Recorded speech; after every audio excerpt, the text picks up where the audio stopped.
कथा सुनाया करता हूँ। माधवदास जी जगन्नाथ जी के भक्त हुए, वो जगन्नाथ जी को प्रणाम कर रहे थे। जगन्नाथ जी बोले, कहो माधवदास। बोले, कुछ नहीं, आज्ञा मांगने आया हूँ। बोले, काहे की? बोले, मैं वृंदावन जा रहा हूँ, 6 महीने बाद आऊँगा। जगन्नाथ जी बोले, तो अकेले क्यों जा रहे हो, हमको भी ले चलो। माधवदास जी बोले, पुजारी पंडा सब मुझे मार देंगे आपको लेके गया तो। जगन्नाथपुरी में इतने लाखों वैष्णव दर्शन करने के लिए आते हैं, सब आपको निहारने आते हैं, अब मैं आपको वृंदावन ले जाऊंगा, कितने वैष्णवों का दर्शन छूट जाएगा। और दूसरा, आपको इतनी भूख लगती है, रास्ता भर में आपके 8-8 बार भोग लगाने की सामर्थ्य मेरी तो नहीं है। हम तो 3-3 दिन भूखे रह के रह लेंगे, और वृंदावन बहुत दूर है, यहाँ से पहुंचने में ही 1.5-2 महीना लगेगा। आपको कहाँ कहाँ लिए घूमूंगा मैं, आप यहीं रहो पुरी में, मैं होके आता हूं।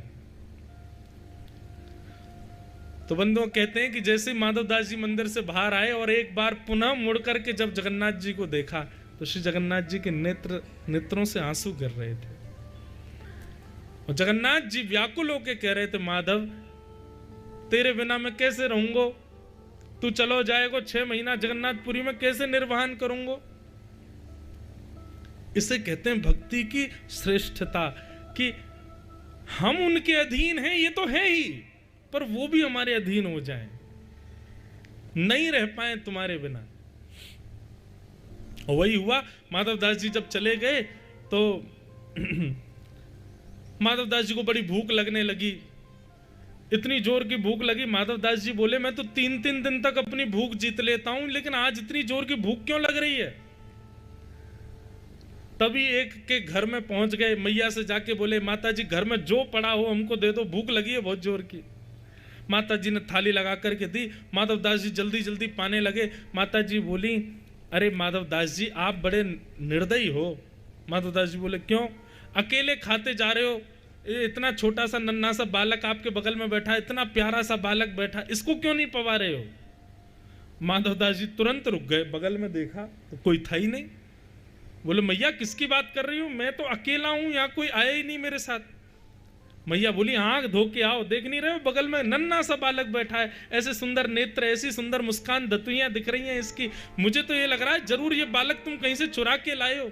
इतना कोमल बालक कोई मां कैसे दे सकती है किसी को। माधवदास जी ने नेत्र बंद किए और जैसे जगन्नाथ जी का स्मरण किया तो बालक के रूप में जगन्नाथ जी का ही दर्शन हुआ। माधवदास जी बोले, तभी मैं कहूं मुझे इतनी भूख क्यों लग रही है। भूख मुझे नहीं लग रही है, मेरे चित्त में जगन्नाथ जी बैठ के आ गए, उनको लग रही थी, इसलिए मैं भोजन कर रहा हूं। जो माधवदास जी 1.5 महीने में वृंदावन पहुंचने वाले थे, 3 महीना में पहुंचे। क्यों? दिन में 8 बार भोजन करते थे, क्योंकि ठाकुर जी चित्त में बैठ के चल रहे हैं ना संग में, और ठाकुर जी तो 8 बार भोजन चाहिए। अब तो बार बार माधवदास जी कहते, ठाकुर जी नेक रुक जाओ, बस कछु तो चलन दो मोकू। चित्त में बैठ करके ठाकुर जी आ गए। ये भक्ति की प्रधानता। माधवदास जी वृंदावन पहुंचे तो वृंदावन पहुंचते ही यमुना जी के तट पे फिर से भूख लगी। अब माधवदास जी बोले, अब तो वृंदावन आ गए, अब तो डट जाओ, 56 भोग पवा दूंगा, काय को भूख लग रही है आपको। मन ही मन ठाकुर जी कहने लगे, जल्दी पवा, मुंह को भूख लग रही है। तो माधवदास जी को कुछ नहीं दिखा, तो कहीं चने बिक रहे थे, माधवदास जी ने लेकर के चने पा लिए। अब चने पाने के बाद यमुना जल पी करके माधवदास जी वृंदावन बिहारी लाल बांके बिहारी जी का दर्शन करने के लिए निधिवन राज में गए। जैसे ही निधिवन राज में पहुंचे, कुंज के भीतर से स्वामी श्री हरदास जी निकल करके आए, दर्शनार्थी बैठे थे। स्वामी श्री हरदास जी बोले, तुम दर्शनार्थियों में माधवदास कौन है?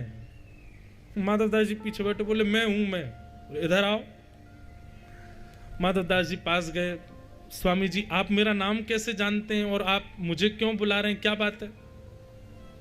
बोले, हमने 56 भोग धराए हैं बिहारी जी को, लेकिन बिहारी जी टेढ़ा मुंह करके बैठे हैं। बोले, मुंह को भूख ही ना लग रही। हमने की, क्यों? बोले, माधवदास ने रूखे चना खवा दिए मुंह को, या हमारे भूख ना लग रही। इसको कहते हैं भक्ति की श्रेष्ठता। ये बंधुओं सुन ही लो, हमारे जीवन में पता नहीं ऐसा कभी होगा कि नहीं, पर विश्वास अटूट रखो मन में, निश्चित होगा। भक्ति की स्थिति ऐसी पहुंचे कि हमको ठाकुर जी प्रिय लगे, नहीं, हम ठाकुर जी को प्रिय लगे। मेरा सुमिरन हरि करें, यही बात है। मैं हरि का सुमिरन करूं, ये प्रारंभिक स्थिति है, पर समय ऐसा है कि मेरा सुमिरन हरि करें, मैं पावा विश्राम। मैं तो विश्राम में हूं, अब मेरा सुमिरन हरि कर रहे हैं। वाह, इसे कहते हैं अहेतुकी भक्ति। ये सुनने में जितना सुख दे रही है, ये सुनने में जितना आनंदित कर रही है, घटनाक्रम घटने में उतना ही कठिन है। इसका आप अंदाजा लगा के देखिए, ये जिसके साथ घट रही है, भगवान ना करे हमारे साथ ऐसा कभी हो, लेकिन ये घटनाक्रम जिस पर घटा उसके लिए बहुत मुश्किल है। लेकिन ऐसी मुश्किल परिस्थिति में भी ठाकुर जी के प्रति विश्वास का ना डगमगाना, इसको कहते हैं अहेतुकी भक्ति।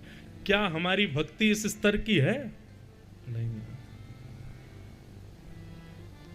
माफ कीजिएगा, हम अभी उस स्तर पर आए ही नहीं। और इस स्तर पर ना आने का मतलब ये नहीं कि हमने साधन नहीं किया, हमने कथा नहीं सुनी, हमने भक्ति नहीं की। मैं फिर कहूंगा, इस स्तर की भक्ति हमारे चाहने से होगी ही नहीं। ये राधा रमन जी जब हमसे प्रेम करेंगे तभी हो पाएगी, कि दुनिया में चाहे कुछ हो जाए, हमारे चित्त पर उसका कोई प्रभाव ना पड़े। उस स्तर की भक्ति तो तभी हो सकती है। मीराबाई के पति की मृत्यु जिस दिन हुई, सब रो रहे थे, पर मीराबाई शांत। उस दिन 16 श्रृंगार करके बैठी थी, उन पर उसका कोई असर नहीं था, उनका उस पर कोई प्रभाव नहीं था, तब भी कृष्ण भक्ति को त्यागा नहीं। अरे कहां तक बताएं, इन स्थितियों पर, जिन जिन स्थितियों पर हमारी भक्ति डगमगा जाती है, हमारी भक्ति में लेश आ जाता है, प्रश्न चिन्ह प्रकट हो जाता है ठाकुर जी के प्रति हमारे चित्त में। ये बात दावा करती है कि अभी हमारी भक्ति स्तरीय नहीं है।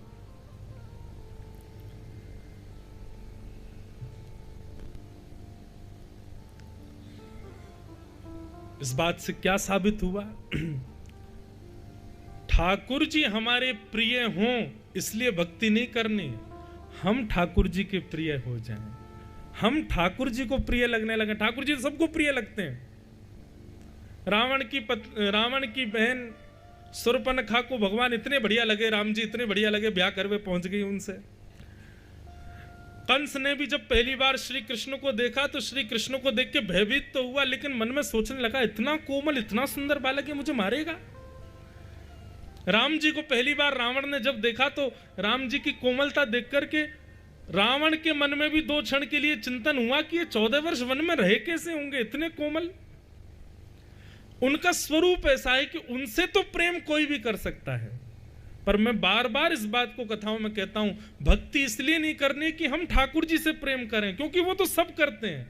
भक्ति इसलिए करनी है ताकि हमारा निर्माण ऐसा हो कि ठाकुर जी को हम प्रिय लगे, हम प्यारे लगे उनको।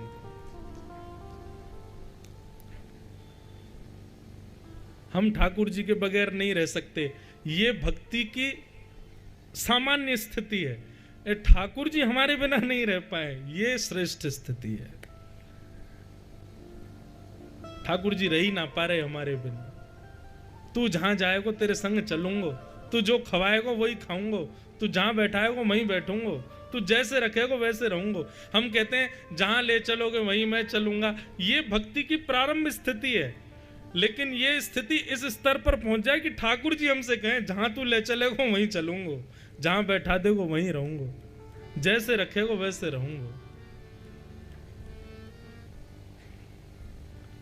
प्रारंभिक स्थिति अलग है, लेकिन भक्ति की श्रेष्ठ स्थिति है। मैं